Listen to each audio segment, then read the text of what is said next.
G'day ladies and gentlemen, hope you're well. My idea that I come up with the Self-Representing Litigant Association, I spent about 8-9 hours on the phone yesterday and it's gone off like a frog in a sock. So I basically was ringing around the whole country, and these are the people that I've sort of set up already. And as you can see, we've got 4 from SA, 3 from Queensland, 6 from New South, 3 from Vico, 2 from WA, 2 from Northern Territory, 1 from Tassie and 3 from ACT.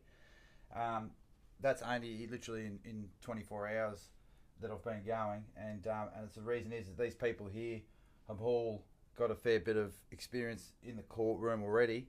Some like Brian Shaw's and a huge amount, but yeah, there's others there like John Wilson, the old John Wilson in New South Wales. He's been going up for years and years, and that's not Como John, that's little old John.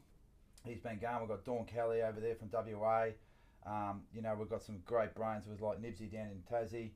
And we've also got one police prosecutor as well. I had a chat to yesterday, an ex-police prosecutor here in South Australia, so he's willing to come on board and, you know, just give us tips, you know. And I just said, well, it's a self-representing litigant association, so he's not going to be part of that group, but as a resource that we can ask questions about the processes and what happens on their end, on the other side, that's going to be really, really important. Basically, because we start learning the game plan on the other side of the fence. So in 24 hours, people, this is the sort of stuff already. I know there's going to be absolutely thousands and thousands across Australia. So at this stage, I've just reached out to these people.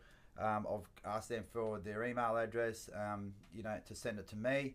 And any other self-representing litigants out there, if you want to send it to Q Shark Fin, that's all one word, so QSHARKFIN at ProtonMail, PROTONMAIL.com. Basically, I'm looking for people who have been in the courtroom a fair few times already. If you've sort of just been in and out once, you know, at this stage, I'll probably, you know, just hold back for a bit. I want people who have been in and out for a fair few times, that have been exposed to different magistrates, maybe in different jurisdictions, and I need their honest opinion on the questions I'll be asking. So that's going to segue to now. So the reason why there's a need for this self-representing litigant association is because we are being, when we're trying to get some remedy where the judiciary's done something wrong or the police has done something wrong, we're getting picked off and dealt with individually. And it's a lot easier for the system to just ignore us or railroad us as an individual person. Now, I just want to get away from anyone who's out there talking about, you know, the words of people, persons and all that. I get it 100%. Just for the sake of this video, I will be saying persons. Now, what's needed is that, what identified as well is that self-representing litigants have not been classified as a body of persons. Now, what I want to explain to you, what do you mean by that, Johnny, is, well, this came to me from studying tort law. And in tort law, wrongdoing, basically, when someone's, you know, had a breached duty of care or something like that, you have to figure out who breached what. And then by figuring out who's breached what law was the class of persons. So who was it dealing with? Was it dealing with the government and a citizen? Was it a manufacturer and a consumer? Was it a builder with a client? Right, so there's different relationships, and when you've established what relationship that is, then you can go see what body of persons they are and what duty they've breached according to legislation, and then you apply case law and all that sort of stuff after that. But what the main thing is that you have to establish what the body of person, what the class of persons is. And as self-representing litigants, we haven't got a class of persons, that we are a body. And the reason is because we haven't got an association or a representation to the government departments, to the judiciary, to say, like, we are one. We all have our individual cases and whatever it might be that we have to attack, but ultimately we are the same as a class of people because we're in the judiciary fighting, you know, our matters ourselves. We're defending ourselves. We're not using the lawyers and the traditional system. So what I've identified is that we get discriminated against a lot. They don't abide by their own rules and conduct and stuff like that. So I want to make an advocacy group, and from that advocacy group, what's needed first is the people that have got bodies of work.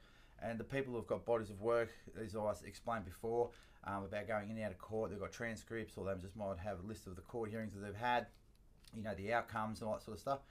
And from that, what it is that I'm going to put together, using the innovation design thinking framework, a set of questions that then I ask the people. And that's why I'm only asking for an email at this stage, because as I formulate the first set of questions, I send them out. It's only a few questions it's going to be. And then from that, I just get some ideas about what's been happening the same. I know, but I just want to have a real response from everyone and just really understand what's going on from everybody's point of view, because it's not just people fighting, summary charges. There's self-representing litigants, and a lot of them that are in the family courts as well. And that's a big one. So, and that's going to be huge, because I know there's a lot of parents out there that eventually just get milked all their money and then they just have to go at it alone.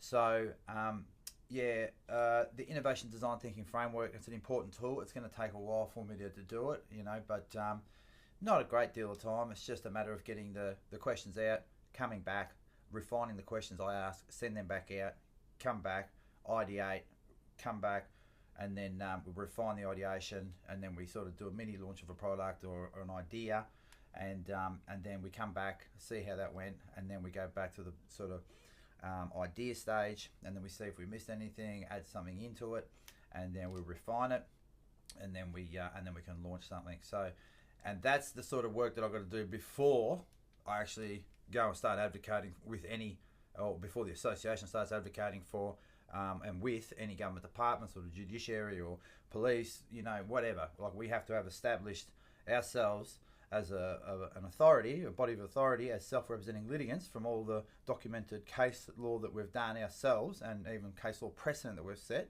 and the grievances, that's what comes from the research, is the grievances that are, we have to sort of pinpoint it down to maybe, the first, that will be 10 main things that we're going to advocate for, and then and go from there. That's the sort of just the gist of what's happening.